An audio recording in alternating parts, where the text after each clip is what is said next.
All right, welcome to this master class about Achilles tears and how they're skyrocketing, and not just professional athletes, but also regular people. Welcome to Separation Season Athletics. My name is Fernando.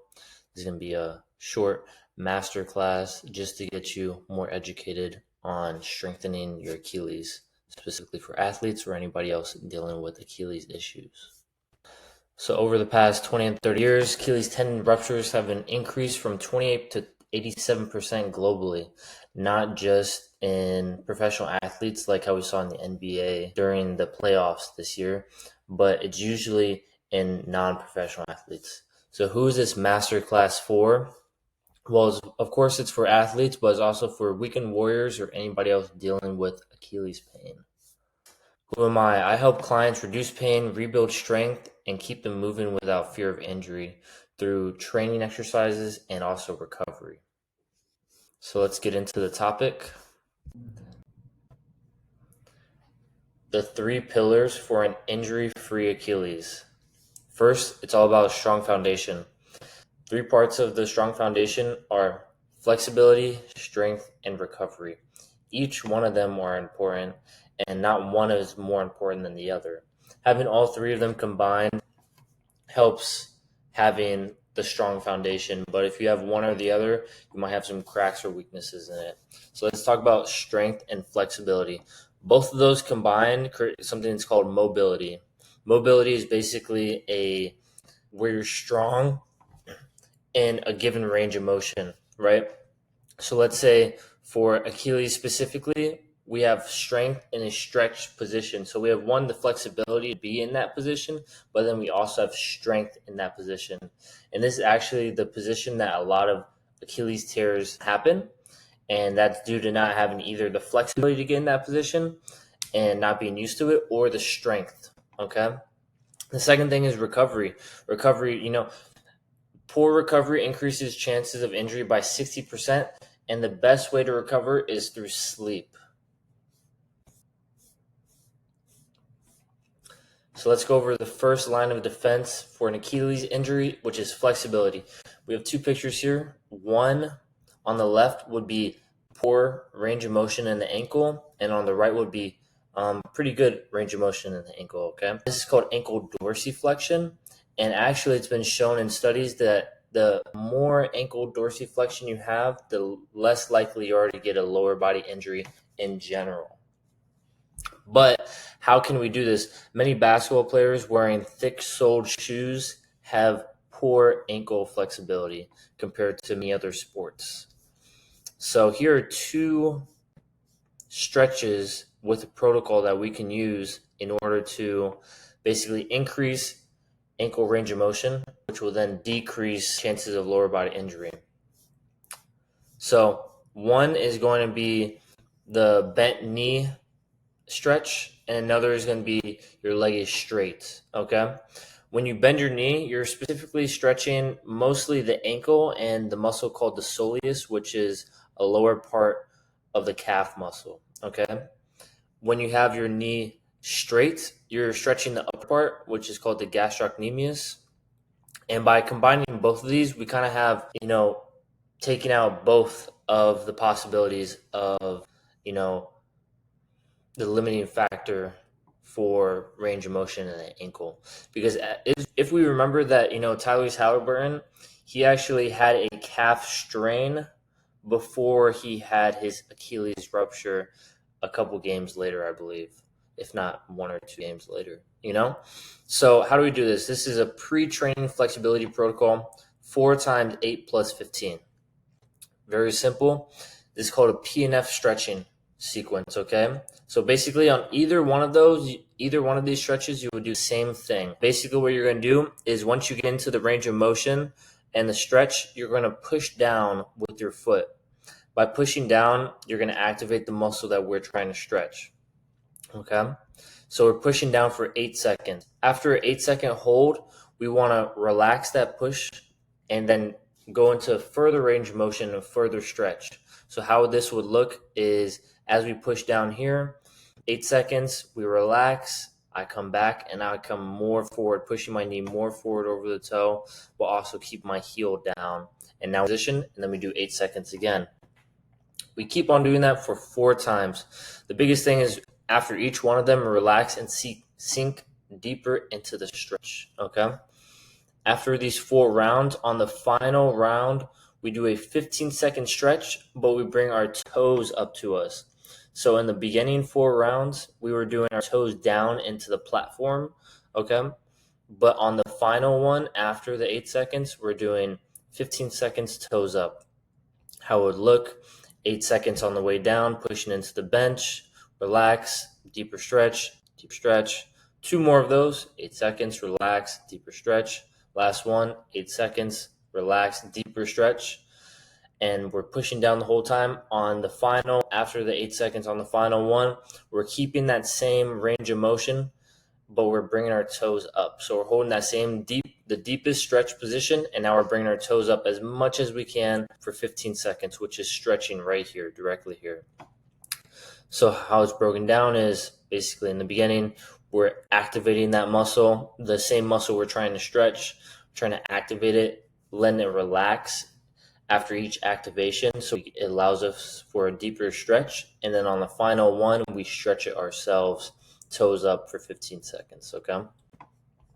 And you're going to want to do this before training because it's going to allow you to get a better range of motion while also being strong in that range of motion because we're having the press down on our foot. So that is the PNF stretching, but also you can use these same exact stretches but static hold 4 to 6 hours after training, but we'll talk about that later. Next, we need to now build control in the range of motion. So after we do our stretching, throughout the workout, we would want to add some of these exercises in order to build more strength in that new range of motion.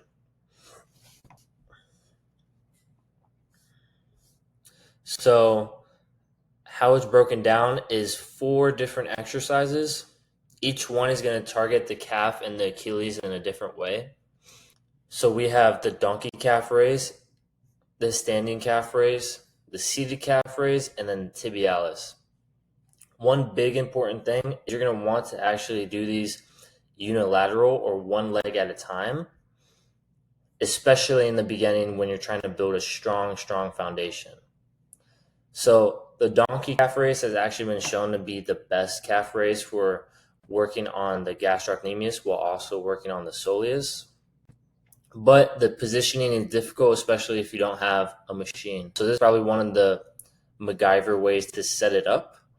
But another option is doing the standing calf raise, which your leg is completely straight. On these 2, your leg has to be completely straight because you want to still hit the gastrocnemius, the upper calf muscle. So this one is actually very good as well, and also the seated calf. So if you have a hard time setting up for the donkey calf raise, you can supplement that with a standing calf raise and a seated calf raise. But it would be good to have variation in all 3 of these throughout your training phases.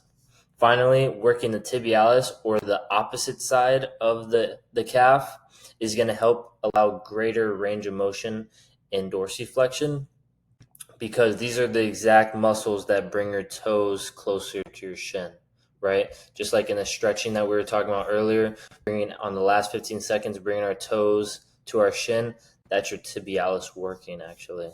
So it's a very important muscle for increasing the range of motion and helping being strong in that as well. So these are the 4 exercises that I would recommend for limiting Achilles ruptures while also strengthening mobility. So one of the biggest things also is using tempo when training these exercises, specifically in these calf ones right here. So some key variations is tempo. These are 1, 2, 3, 4 different ways I would tempo the calf exercises. Each number represents a different second in the movement phase of the exercise. So on the first number, it's about the lowering. So we're doing 2 seconds lower on the way down. The second one is going to be a pause. What's really important is A pause is almost like a stretch in the bottom position, basically. So how you want to think about it is if you're very tight ankles, you want to increase the flexibility of it by stretching it. We're going to need to have a pause at the bottom. A 1 second pause, 2 second pause, 4 second pause, or 6 second pause. All of these are going to be just very important for increasing the range of motion at the bottom and increasing the dorsiflexion. Next, the third number is going to be 1 second up. So 1 second up for all of them, of course.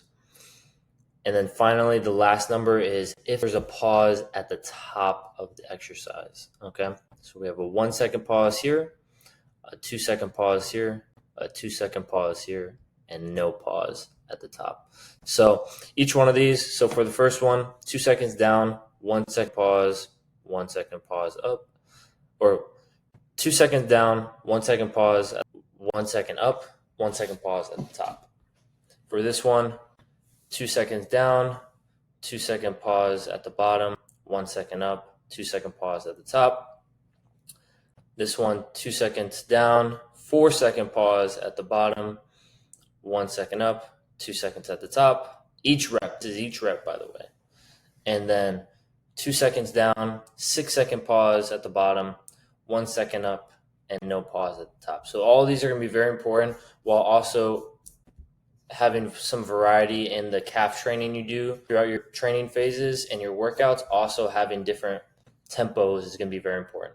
Next, what's also going to be important is foot positioning, especially for something like the gastrocnemius, the upper calf muscle. If you can see right here, it has 2 different heads. So what's specific about that is your foot positioning is going to play a role in which head is getting targeted and trained. Okay. So what's going to be important is we have foot inward, foot neutral, and foot outward. So the easiest way to tell how if you're weak in one compared to the other is just try doing a set or two with your foot straight and see where your foot naturally wants to go. Usually it might want to go inward or outward. If it wants to go either way, let's say it wants to go outward, that means that your inward foot position is weak. So what we want to do in the next training phases or the next workouts is working on that foot inward to offset the bias of having our foot outward. Okay. So, and this goes for everything, not just the calf raises, but also the tibialis for the foot positionings. So, some people might your body's going to plateau if it keeps on getting the same stimulus over and over again. So that's why changing tempos and also changing the foot positioning will not allow your body to plateau because you're often giving it new stimulus. Okay, next let's talk about recovery. So this is the 3S sleep protocol. I did not come up with this. David Lawrence taught me this. So number 1 is supplements. So for sleep specifically, sleep is the most important way and the highest return on investment for recovery. And one of the biggest things is people are lacking in certain minerals which help give better sleep, basically. Whether that be because they're deficient in something or because their body isn't able to overcome a certain stress in the room. And by doing these supplement protocols, it can help them allow them to overcome that stress and then relax. Okay. So first one, magnesium glycinate, very important. Many people are deficient in magnesium. So this helps relax muscles, lower cortisol, which is a stress hormone, and just eases muscle tension to help you relax into sleep. Next is glycine right here, which helps cool the body temperature. Many people have trouble sleeping because they're in a hot environment, in a hot room, but it also helps calm the brain and supports a deep sleep, keeping you asleep. Lastly, L-theanine helps quiet mental chatter, which is something very important when people can't fall asleep, and it actually promotes calmness without being drowsy. All these products, the biggest thing is not being drowsy or feeling very fatigued when you wake up, right? We want to have a good quality sleep, something that puts us to sleep without feeling like we're still asleep when we wake up, right? Which something like melatonin might. So very important. First, we take our supplement about 30 minutes to 90 minutes before we're going to bed. Okay. Next is going to be shower. Showering is going to be super important. One, for lowering core body temperature. It should be a lukewarm shower, not cold, not too hot, nice and medium to above medium temperature. So it's going to help us cool down our core temperature. It's going to help us relax muscle tension. Very similar to all the things that the supplements do, but on a external level, right? The internal level is going to be when you're taking the supplements, so your body is breaking it down and absorbing the nutrients. The shower is going to do similar effects, but on the outside, right? So relaxing our muscles, relaxing our tension in our brain or just in our neck, which is, they're correlated, right? But then also, lowering the body temperature, which is going to be very important. Then after that, since we're coming out of a warm shower, our muscles are nice and loose and relaxed. So we can actually stretch, and stretching helps still relieve muscle tension. You can also pair this with some breathing as well to really relax you and get into a state of recovery. Because one of the biggest things, especially for sleep, is starting the recovery process and actually relaxing and getting out of that kind of fight or flight stage and more into the recovery stage. So 3 sets of 30 seconds on the same exercise that we've been talking about: bent knee, calf stretch, and also straight leg calf. So that was this little masterclass. Thank you for watching. This has been Separation Season Athletics. My name is Fernando. If you're interested in personal coaching to help rehab your injury or prevent, please reach out, fill out the form down in the description below. And also, if you're interested in any of these supplements that we went over, I'll have a link for the supplements as well in the description below. But I'm located in Chicago, but we also do not just in-person training, but also online training. So if you're looking to take your game to the next level, if you're an athlete, or if you still want to be at a competitive level, if you're a weekend warrior, or if you're just needing to rehab from an injury in general, please reach out and we can see if we would work good together. Thank you.